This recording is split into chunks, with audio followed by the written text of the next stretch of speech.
The massive council chamber floated in the darkness of space, a structure so vast that entire cities could fit within its gleaming walls.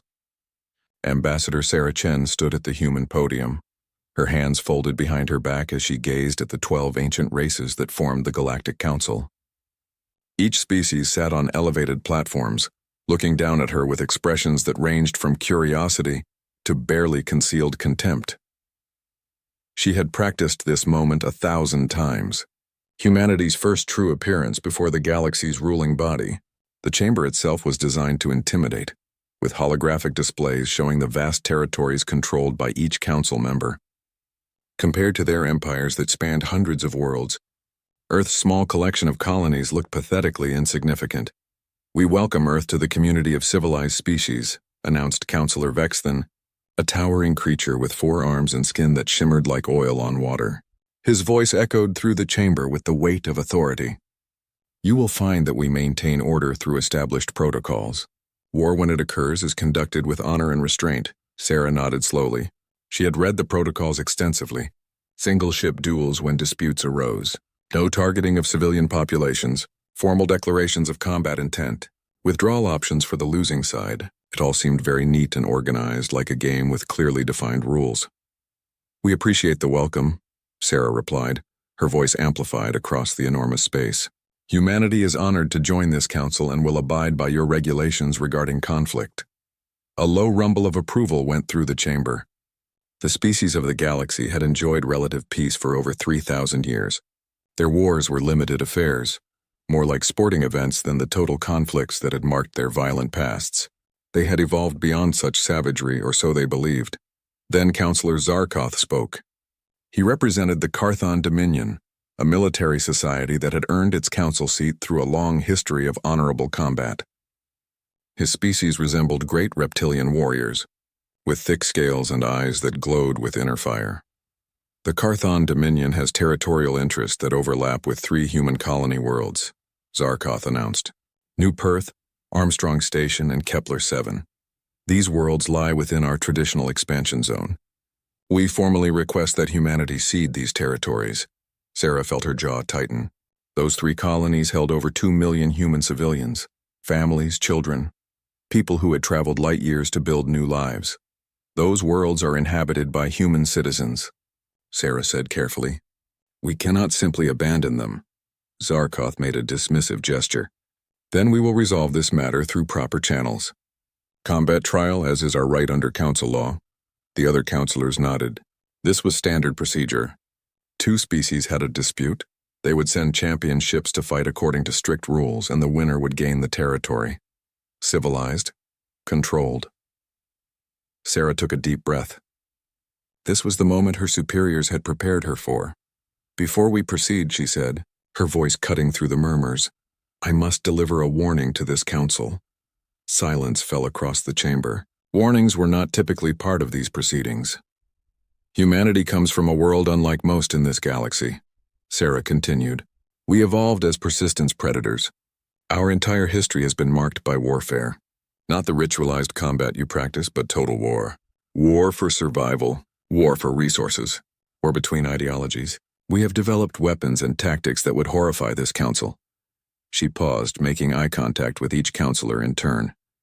"We agreed to follow your protocols because we want peace. We want to be part of this galactic community.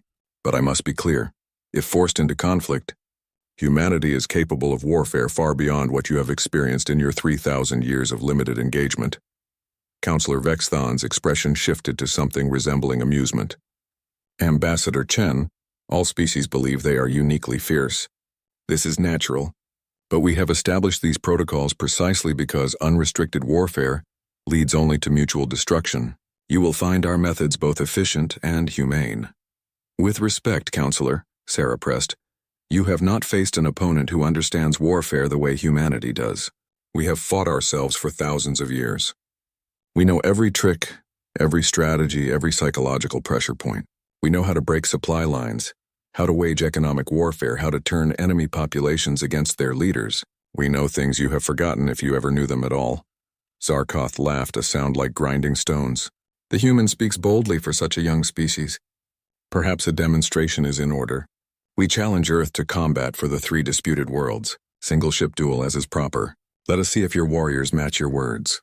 Sarah looked at him for a long moment. She saw the confidence in his glowing eyes, the certainty of a species that had never truly lost. The Carthons had the best military record in the galaxy, winning 80% of their combat trials. They had superior technology, ships that had been refined over millennia.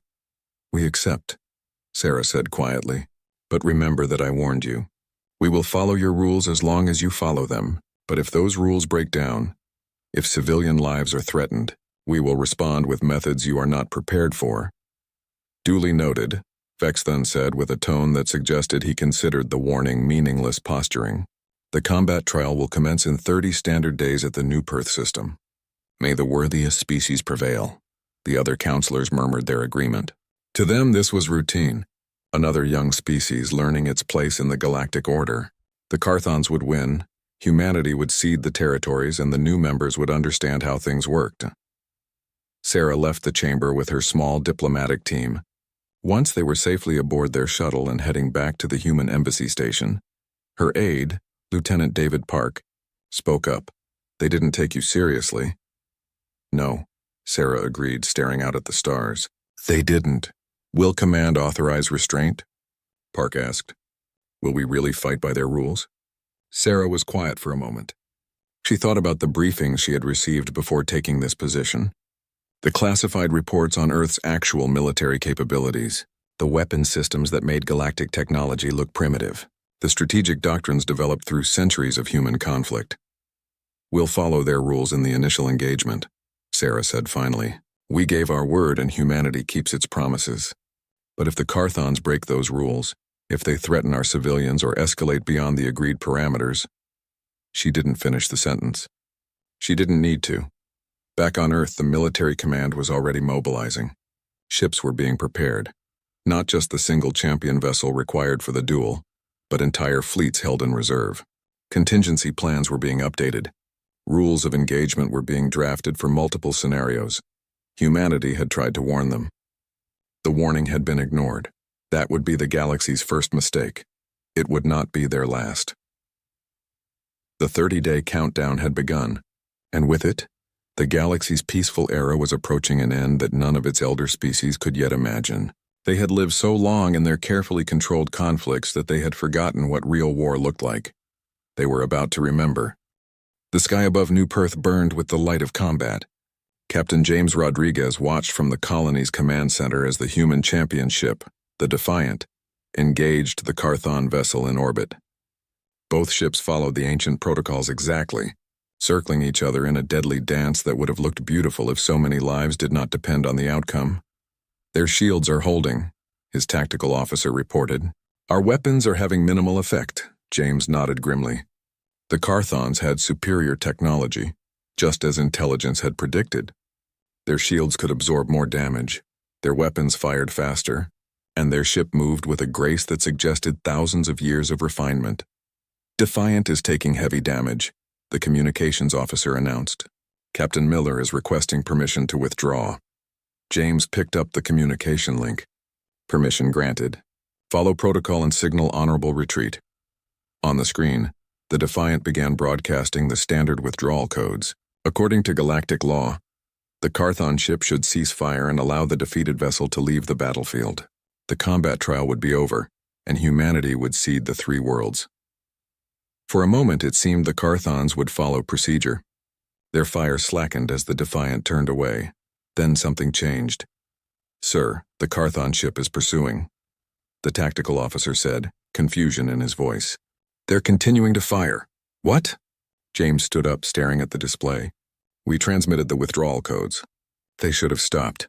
The Defiant's shields collapsed under the continued assault. The ship began breaking apart, its hull breaching in multiple locations. Emergency pods launched, carrying the survivors away from the dying vessel. The Carthons are targeting the escape. Pods, someone whispered in horror.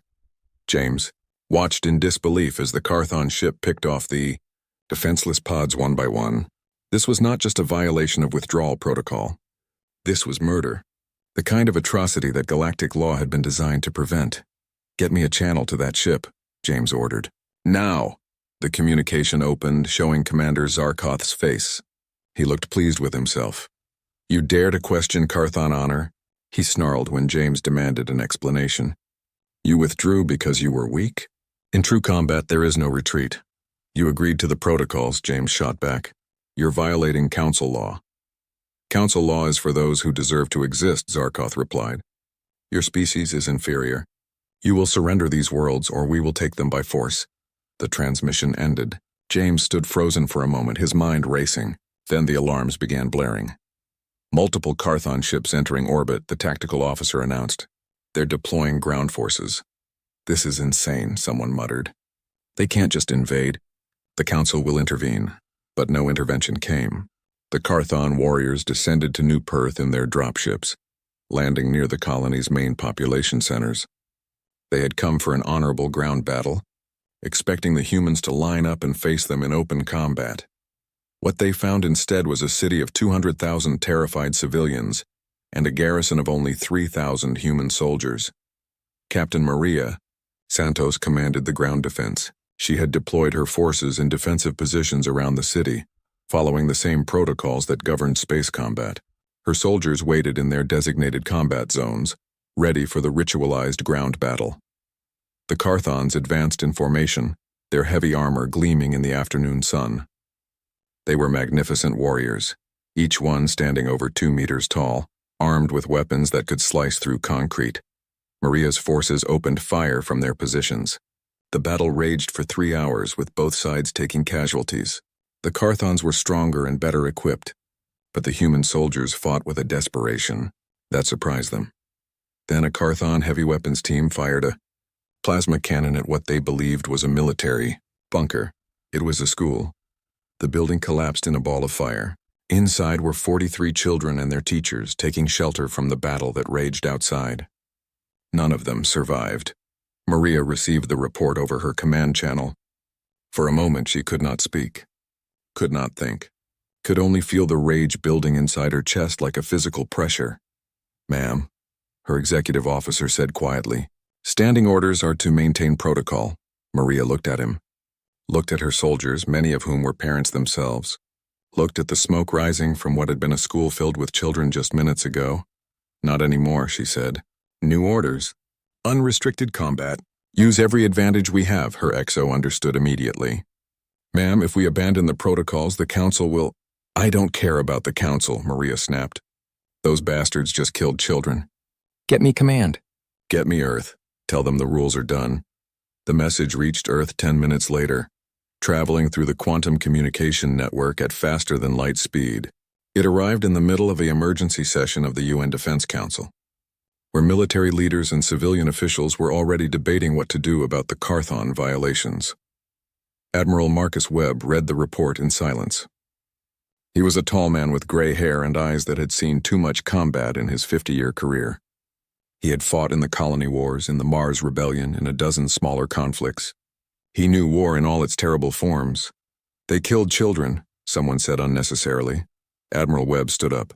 He walked to the display showing the battle on New Perth, where human forces were still trying to fight by rules that their enemy had abandoned. "For 3,000 years, the galaxy has played at war," he said quietly. "They made it safe, predictable. They forgot what it really means." He turned to face the council. "They wanted to see what human warfare looks like. I say we show them." "Admiral," the Secretary General of the United Nations said carefully, "if we abandon the protocols, we risk our standing in the galactic community. We could be expelled from the council, face sanctions, even military intervention from other species." "Then let them intervene," Webb replied. His voice was calm, but there was steel beneath it. "We tried their way. We followed their rules. They couldn't even follow their own." He paused. "They killed our children. That's a line that once crossed cannot be uncrossed." The vote was swift, unanimous. The rules of engagement for human forces were changed with a single phrase. Unrestricted warfare authorized. Admiral Webb immediately contacted Captain Santos on New Perth. "Captain, you are authorized to engage the enemy using all available methods and tactics. No restrictions. Win this battle." Maria smiled, though there was no humor in it. "Understood, sir." "With pleasure." She turned to her forces. All units, new orders. Stop fighting like this is a game. Fight like this is Earth. Fight like these are our homes. Because they are. What happened next would shock the galaxy. The human soldiers abandoned their fixed positions. They stopped lining up for honorable combat. Instead, they melted into the city itself, using every building, every alley, every shadow. The Carthon suddenly found themselves fighting an enemy they could not see. Snipers fired from windows and disappeared before return fire could be directed. Improvised explosives detonated under advancing units. Small teams of soldiers struck from unexpected angles, then vanished before reinforcements could arrive. This was urban warfare, something the Carthons had never experienced. Their honor-bound tactics, designed for open battle, meant nothing in the close confines of a human city where every corner could hide an ambush. Within 6 hours, the Carthon ground forces were in full retreat, having lost 30% of their strength to an enemy that refused to fight fair. In orbit, more human ships were arriving. Not single champions, but entire battle groups. The Carthon fleet commander demanded to know why humanity was violating the single-ship protocol. Admiral, Webb's response was broadcast across every galactic frequency. You wanted war with us. You got it. But not the war you expected. Not the war you prepared for. You're getting a human war now, and we are very, very good at those. The galaxy was watching, and for the first time in 3,000 years, they felt something they had almost forgotten. Fear. The Carthon military complex on Outpost Sigma 9 had stood for 200 years without ever facing a real threat. Its shields were powerful, its weapons formidable, but its commanders had grown comfortable in the long peace. They expected enemies to announce their intentions, to approach from predictable vectors, to fight according to rules everyone understood. They did not expect the asteroid. It came out of nowhere. A chunk of rock and ice 300 meters across, moving at impossible speeds. By the time the Carthon sensors detected it, there was less than 30 seconds to respond. The shields activated, but they were designed to stop energy weapons and missiles, not solid objects with the kinetic energy of a nuclear weapon. The asteroid hit with the force of 50 megatons. The entire military complex ceased to exist in an instant, taking with it 3,000 Carthon warriors and all their equipment. 2 star systems away, Commander Rachel Kim watched the impact on her tactical display and allowed herself a small smile. Kinetic kill confirmed, her weapons officer reported. Target destroyed. 1 down, Rachel said. Mark the next target and begin approach. Her ship, the Phantom, was unlike anything the galaxy had seen. It was not designed for honorable combat. It was designed for stealth, for surprise, for hitting enemies who never saw it coming. Its hull absorbed sensor sweeps instead of reflecting them. Its engines ran cold, producing minimal heat signature. It could drift through space like a ghost. The galaxy had forgotten that warships could be built this way. They had forgotten a lot of things. Across 3 star systems, human forces were teaching them to remember. Admiral Webb's strategy was simple and brutal. The Carthon Dominion controlled 47 worlds and had military installations on 2/3 of them. They expected humanity to attack these installations in proper military fashion, announcing intentions and engaging in formal combat. Instead, humanity hit their supply lines. Transport ships carrying food, ammunition, and replacement parts began disappearing. They would enter a shipping lane and simply vanish, never reaching their destinations. Carthon military commanders started receiving reports of shortages, of equipment breaking down without spare parts, of soldiers going hungry because supply shipments never arrived. When they sent warships to escort the transports, those warships were ambushed by human packs that struck from multiple angles, disabled engines and weapons, then vanished before reinforcements could arrive. This is not warfare, Counselor Zarkoth protested to the Galactic Council. This is piracy. This is cowardice. Ambassador Chen, watching via holographic link from the human embassy, responded calmly. This is efficiency. You wanted to see how humans fight. We are showing you. The Carthons tried to adapt. They increased patrols, strengthened escorts, changed routes. But for every adjustment they made, humanity was 3 steps ahead. Captain David Chen commanded a hunter group of 6 ships, each one small and fast. His orders were to disrupt Carthon operations in the Theta sector, and he was very good at his job. Target is a supply depot on Carthon 3. He briefed his team. 50,000 tons of military supplies, minimal guard force. They think the location is secret. How did we find it? His tactical officer asked. David smiled. We hacked their communication network 2 weeks ago. We've been reading their mail ever since. Electronic warfare, cyber attacks, information dominance. These were concepts the galactic military had never developed. Why would they need to? Everyone fought honestly, face to face, according to rules. But humans had fought each other for so long that they had learned every dirty trick, every underhanded method, every way to gain an advantage. They had hacked each other's systems, stolen each other's secrets, and turned information into a weapon. Now they turned those weapons on an enemy that had no defense against them. David's ships jumped into the Carthon 3 system and broadcast a message on all frequencies before the defenders could even respond. This is the human ship ranger. In exactly 30 minutes, we will destroy the military supply depot at coordinates X445, Y782. All civilian personnel should evacuate immediately. This is your only warning. The message caused immediate panic. Carthon commanders evacuated the depot. Not knowing whether this was a bluff or a genuine threat, they scrambled their defense forces preparing to intercept the attack. The attack never came. Instead, David's ships hit a completely different target on the other side of the planet, a communications hub that had been left unguarded when all the defenders rushed to protect the supply depot. Psychological warfare, David explained to his confused crew. Make them afraid. Make them second guess. Make them waste resources protecting targets we never intended to hit. This happened across Carthon territory. Human forces would announce attacks that never came, then strike where least expected. They would feint in one direction and attack in another. They would offer truces and then attack during negotiations. They would surrender and then fight harder than before. Nothing was predictable. Nothing was fair. Nothing followed the rules. The Carthon military, built on 3,000 years of honorable combat, began to fracture under the pressure. We cannot fight this way, one Carthon admiral told his subordinates. We do not even understand this way. His subordinate, a younger warrior who had studied human history, replied grimly, They call it total war. War without limits. War without honor. War where the only thing that matters is winning. But why? The admiral asked. Why fight so viciously? Why not maintain honor even in combat? Because they fought themselves for thousands of years, the subordinate explained. Every war was a war for survival.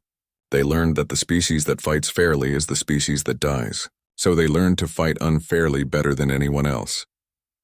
Meanwhile, Lieutenant Commander Sarah Park led a special operations team on a mission that would have been unthinkable to galactic military doctrine. Her team of 12 soldiers infiltrated a Carthon command station by hijacking a supply shuttle. They wore captured Carthon uniforms. They carried forged identification codes. They had even modified their appearance to approximate Carthon features from a distance. Infiltration was a word that did not exist in galactic military vocabulary. You fought your enemy face to face. You did not sneak around pretending to be them. But Sarah's team walked right into the heart of the command station, their fake credentials fooling security systems that had never been designed to catch infiltrators, because infiltrators simply did not exist in galactic warfare. Once inside, they planted surveillance devices in every major communication hub. They copied classified battle plans. They identified the locations of every major Carthon military asset. Then they walked back out again and no one ever knew they had been there. This is impossible, Counselor Zarkoth said when he learned that humans had detailed intelligence on Carthon military positions. Our security is absolute. Your security assumes your enemies will attack from outside, Ambassador Chen replied. You never considered that they might already be inside. The Carthon Dominion sent increasingly desperate requests to the Galactic Council. This was not warfare as they understood it. This was something else entirely, something ancient and terrible that the galaxy had not seen since before the protocols were established. Counselor Vexton called an emergency session. Humanity must cease these operations immediately, he demanded. You are violating every principle of civilized combat. Admiral Webb attended this session personally, his image projected into the council chamber. We are violating nothing, he said calmly. We agreed to follow your protocols. The Carthons broke those protocols when they killed our children. The agreement ended at that moment. Now we fight our way. Your way is barbaric, another counselor protested. Sneaking, lying, attacking without warning. These are not the methods of an honorable species. You are correct, Webb agreed. These are the methods of a species that wins. We learned long ago that honor is a luxury you can only afford when survival is guaranteed. When your existence is threatened, you use every weapon, every tactic, every advantage available, because the alternative is extinction. He paused, his eyes scanning the council members. We tried to warn you, he continued. We told you that humanity understood warfare in ways you had forgotten. You dismissed that warning. You thought we were just another young species that needed to learn its place. You were wrong. The council erupted in argument. Some species demanded that humanity be expelled. Others suggested military intervention. A few, the younger species who had chafed under council authority, remained silent and thoughtful. Then Councillor Zarkoth made the fatal announcement. The Carthon Dominion requests council authorization for unrestricted retaliation against human forces. If they will not fight with honor, we will crush them with overwhelming force. The vote was called. 8 species voted in favor. 3 abstained. 1 voted against. The authorization passed. The Carthon Dominion began marshalling its full military might. Not the limited forces they had sent to New Perth, but their entire fleet. Hundreds of ships prepared to invade human space and end this upstart species once and for all. They expected humanity to panic, to surrender, to beg for mercy. Instead, Admiral Webb issued a statement that would echo through galactic history. You had 2 warnings. You ignored them both. Now you will see what happens when humanity stops holding back. May whatever gods you believe in have mercy on you, because we will not. Earth's hidden fleets began to move.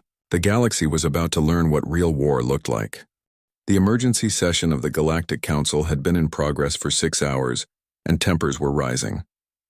Holographic displays around the chamber showed the ongoing conflict between humanity and the Carthon Dominion. Every council member could see the reports flooding in from across Carthon territory. Military installations destroyed. Supply chains disrupted. Communication networks compromised. Fleets ambushed and scattered. In 3 weeks of unrestricted warfare, humanity had reduced Carthon military effectiveness by 40%. This cannot continue, Councillor Vexthan declared, his forearms gesturing emphatically. The humans have destabilized the entire sector. If we do not act, the peace we have maintained for 3 millennia will collapse. Ambassador Sarah Chen stood at the human podium, her expression calm despite the hostile atmosphere. She had not slept properly in days, but she refused to show weakness before this council. May I present evidence to this assembly? She asked. Vexthan looked annoyed but nodded. Proceed. Sarah activated her display. Images filled the chamber, detailed recordings from New Perth. The Defiant being destroyed after signaling withdrawal. Escape pods being targeted. The school burning with children inside. The Carthon Dominion broke the protocols first, Sarah said, her voice echoing through the vast space. They murdered defenseless crew members who had surrendered. They killed children in what they knew was a civilian target. We have testimony, recordings, and sensor logs proving these violations. Mistakes in the heat of battle, Zarkoth growled. War is never perfect. Then by your own logic, our methods are also imperfect, Sarah countered. The difference is that we attack military targets. We evacuate civilians when possible. We have not deliberately targeted non-combatants. Every installation we have destroyed was a legitimate military objective. Councillor Mir Shah, representing one of the smaller council species, spoke up. The issue is not what you target, Ambassador. It is how you target it. Your methods are deceptive. Your tactics are underhanded. You do not announce your attacks. You do not fight honorably. Sarah turned to face Mir Shah directly. Honorably? Your protocols were designed to minimize casualties and prevent total war. We are achieving both goals. Carthon civilian casualties are less than 500. Military casualties are under 20,000. In a traditional war with our capabilities, those numbers would be in the millions. She pulled up another display, showing casualty projections. If we fought the way you insist, the way our full military capacity would allow, both sides would suffer catastrophic losses. We are showing restraint. We are being precise. We are being efficient. The only thing we are not being is predictable. The council murmured among themselves. Some seemed to consider her words. Others remained hostile. Then Sarah delivered her second warning. This council needs to understand something, she said, her voice dropping to a quieter register that somehow carried more weight. You have seen us fight according to your rules. You have seen us fight according to our rules. You have not seen us when we stop holding back completely. What does that mean? Fexthon demanded. It means that everything you have witnessed so far is humanity being restrained, Sarah replied. We have used conventional weapons, conventional tactics, conventional warfare. We have not deployed our strategic weapons. We have not mobilized our full military capacity. We have not shown you what we are truly capable of. Admiral Webb's image appeared beside Sarah's podium, adding his presence to her words. Earth has spent 300 years preparing for the worst, Webb said. We prepared for alien invasion. We prepared for total war. We built weapons systems that make galactic technology look primitive. We developed strategic doctrines that none of you have even imagined. We did this because we learned through our own bloody history that the species that prepares for peace but cannot wage war is the species that gets conquered. He let that sink in for a moment before continuing. Right now, this is a limited conflict. We are using a fraction of our available forces. We are holding back our most powerful weapons. We are trying to resolve this situation without catastrophic escalation, but if this council decides to intervene militarily against humanity, if you decide to make this an existential threat to our species, then we will respond with everything we have. Is that a threat? Counselor Zarkoth roared, rising from his seat. It is a promise, Webb replied calmly. We tried to warn you before this started. You dismissed us as young and ignorant. We are warning you again now. Do not make this bigger than it already is. The council erupted in argument. Some species demanded immediate action against human aggression. Others counseled caution. A few of the younger species began questioning whether the old protocols still served their interests. During a recess, Sarah received a private communication from Ambassador Telshar of the Quilson Commonwealth, one of the smaller species represented on the council. Ambassador Chen, Telshar said quietly, my government wishes to convey that we do not support intervention against humanity. Privately, many of us have long felt that the council's authority is excessive. Sarah was surprised. Why have you never said anything? Because the elder species control the council, Telshar replied. They make the rules. They enforce the protocols. They decide who is civilized and who is not. Your species has shown that their authority can be challenged. That is a revelation, Sarah understood. The galactic order was not as stable as it appeared. Younger species resented the control exercised by the ancient empires. Humanity's defiance had exposed cracks in the system. On Earth, a global referendum was taking place. Every human citizen was being asked a simple question. Should humanity submit to Galactic Council authority, or should they maintain independence even if it meant continued conflict? The results came in quickly. 78% voted for independence. Humanity had been searching the stars for other intelligent life for centuries. They had dreamed of joining a galactic community. But they had also learned through hard experience that freedom was worth fighting for. President Alexandra Morrison addressed Earth and its colonies in a broadcast that was transmitted to every human settlement. We came to the stars seeking friendship, she said. We hoped to find our place among the civilized species of the galaxy. We were willing to adapt, to compromise, to follow rules we never had a hand in making. But we will not submit to a system that allows the strong to victimize the weak, that allows children to be murdered without consequence, that demands we abandon our right to self-defense. She paused, her expression resolute.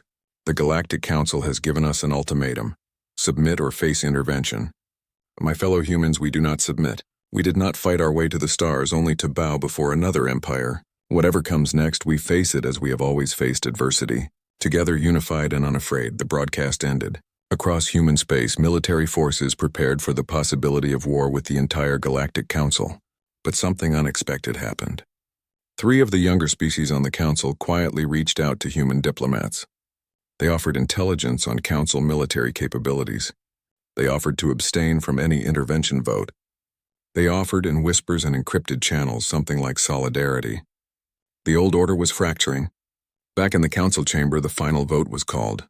8 species voted to authorize a peacekeeping fleet, to enforce Council authority and protect the Carthon Dominion from human aggression. 3 species abstained. 1 species voted against. The authorization passed. Councillor Vexthon addressed the assembly. A peacekeeping fleet of 200 ships representing 8 Council species will proceed to human space. They will establish a blockade and enforce a ceasefire. Humanity will be given 24 hours to stand down their military forces and accept council mediation. Admiral Webb's image appeared one final time. You were warned, he said simply. Twice, remember that in the days ahead. The transmission ended. The peacekeeping fleet began to assemble, drawing ships from across council space.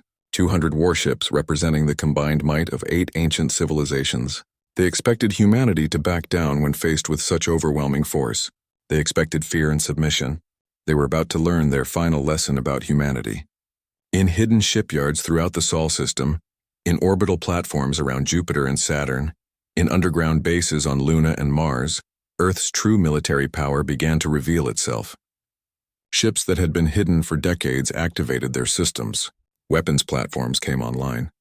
Defense grids powered up. Earth had spent 3 centuries preparing for this moment, preparing for the day when they would face the galaxy alone. They had hoped it would never come. But now that it had, they were ready. Admiral Webb stood in the command center of the orbital defense station above Earth, watching the tactical displays as the peacekeeping fleet approached the edge of the solar system. All stations report ready, his second-in-command reported. Webb nodded slowly. He thought about the families on Earth below, the colonies scattered across human space, the children who deserved to grow up free, the future that hung in the balance. Then let us show them, he said quietly, what it means to threaten humanity. Orders were transmitted across the entire human defensive network. From the edge of the solar system to the inner planets, Earth's hidden strength prepared to reveal itself. The galaxy had voted for war.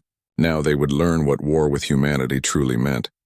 The peacekeeping fleet emerged from faster-than-light travel at the edge of the solar system, in perfect formation.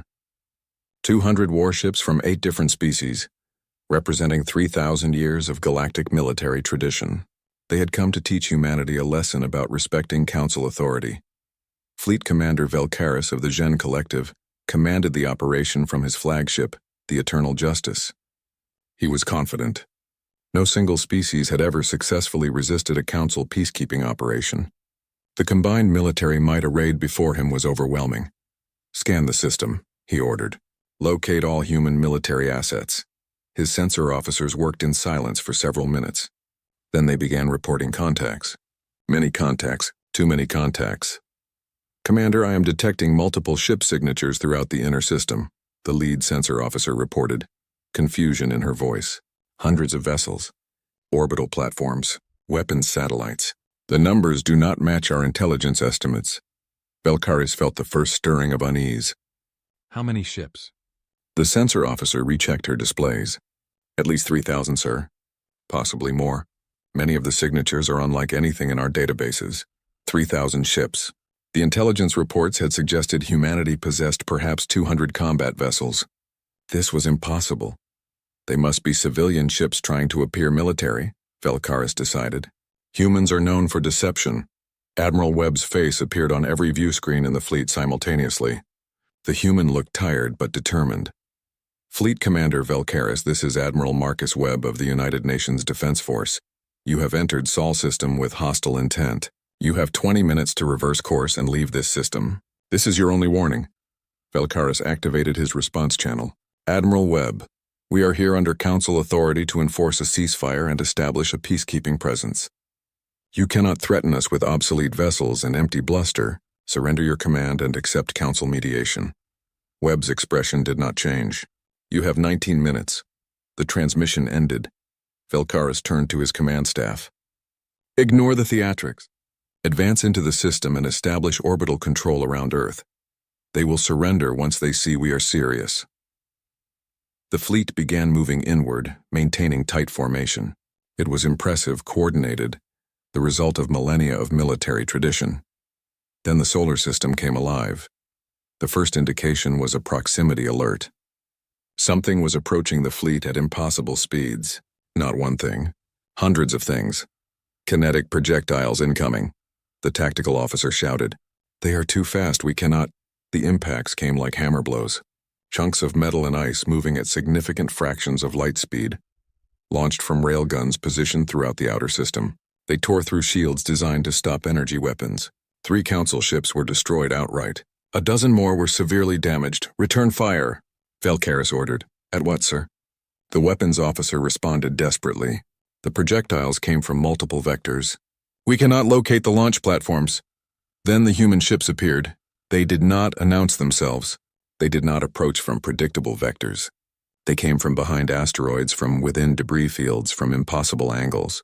And they came in packs working together with a coordination that should not have been possible without FTL communication. Each human ship was smaller than a council vessel, but they moved faster, turned sharper, and their weapons hit harder than anything Velkaris had encountered. They did not engage in single combat. They swarmed, 6 or 8 ships focusing on one council vessel, overwhelming its defenses through sheer coordinated firepower. This is insane, someone whispered on the command deck. How are they coordinating without visible communication? AI-assisted tactical networks, the intelligence officer reported, having accessed the database. The humans integrated artificial intelligence into their combat systems. Each ship is linked to every other ship in real time. That was illegal under council law. AI warfare had been banned for 2,000 years after the machine wars nearly destroyed galactic civilization, but humanity had not been part of the galaxy during the machine wars. They had developed their own technology, their own methods, their own rules. Implement defensive pattern Theta, Velkaris ordered. Focus fire on individual targets. We still outnumber them. The council fleet tried to adapt, but human tactics continued to evolve faster than they could respond. When the council ships grouped together for mutual defense, human forces attacked their formation with directed energy weapons that penetrated shields. When they spread out to cover more area, human packs isolated and destroyed individual vessels, and the humans were everywhere. Ships that had seemed to retreat would circle back and attack from behind. Damaged vessels would limp away only to rejoin the fight minutes later, their crews having performed repairs that should have taken hours.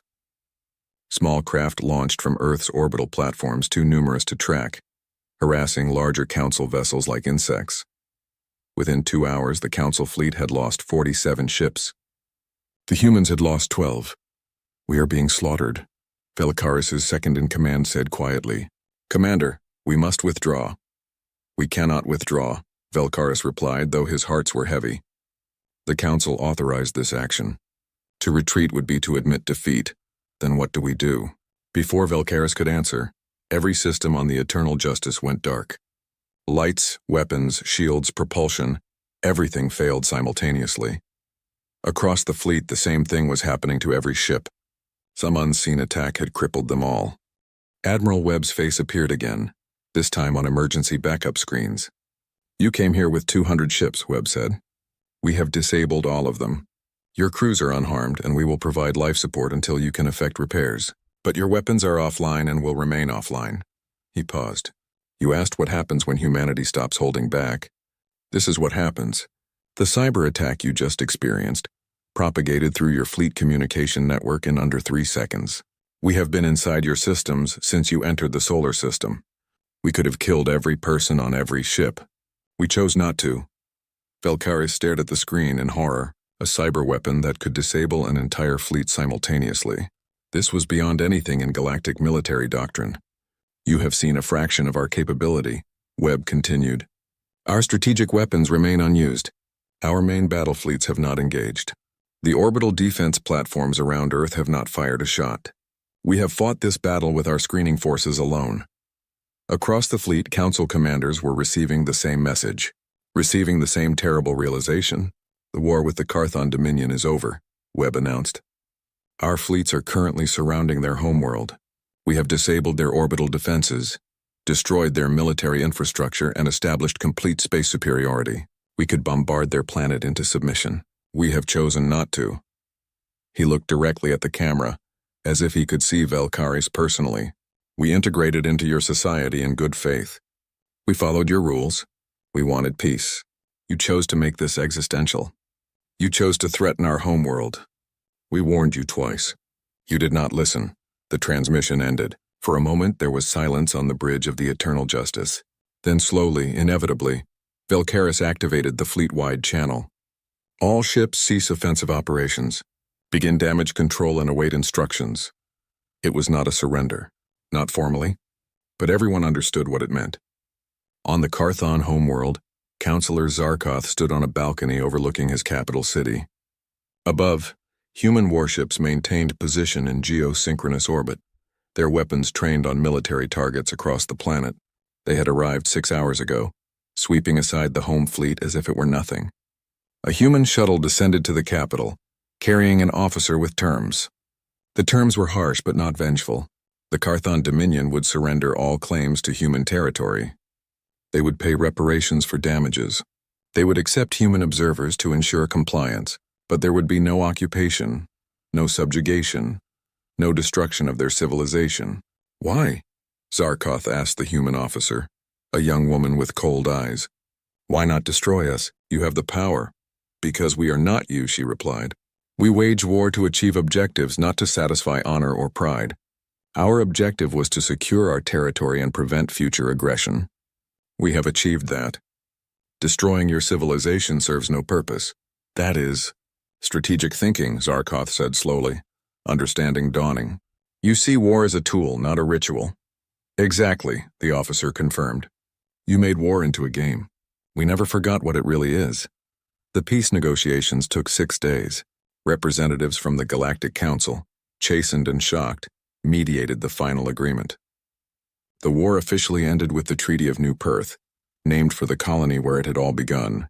The terms reshaped galactic politics. Humanity was granted permanent council status, not as a junior member but as an equal. The protocols governing warfare were revised to acknowledge that different species might have different approaches to conflict. Most importantly, the Council's authority to intervene militarily in sovereign territory was severely limited. Ambassador Sarah Chen addressed the Council one final time, 10 years after the war. You built a civilization without predators, she said, looking at the assembled species. You enjoyed 3,000 years of peace because you forgot what made you vulnerable. You forgot that peace without strength is merely a pause before conquest. She gestured to the human delegation behind her. We never had that luxury. We evolved in a world filled with predators. We survived by becoming the apex predator. We fought ourselves for thousands of years because no one else was there to fight. We learned every lesson that evolution and warfare could teach. The Council listened in silence. We did not want to be your warriors, Sarah continued. We wanted to be your friends, your partners, your equals. But when you threatened us, when you tried to force us into submission, we responded the only way we know how, with overwhelming force, with total commitment, with everything we have. She paused. The galaxy has changed. Younger species have more autonomy. The old protocols have been reformed. Real negotiation has replaced enforced compliance. These are good changes. But remember how they came about. Remember that peace is not the natural state of the universe. Peace is something that must be built, defended, and earned. She looked around the chamber one last time. We are humanity. We are predators who learned to build civilizations. We are warriors who learned to make peace. We are the species that Earth forged in fire and blood. We offered you friendship, and when you refused, we offered you war. You chose poorly. Do not make that choice again. The transmission ended, but her words echoed through the galaxy for generations to come. Earth had taken its place among the stars, not as supplicants or conquerors, but as a power that had earned respect through capability. The galaxy had learned its lesson, the hard way, and in the darkness between stars, humanity maintained its vigil, hoping for peace but always prepared for war, because that is what humanity does best.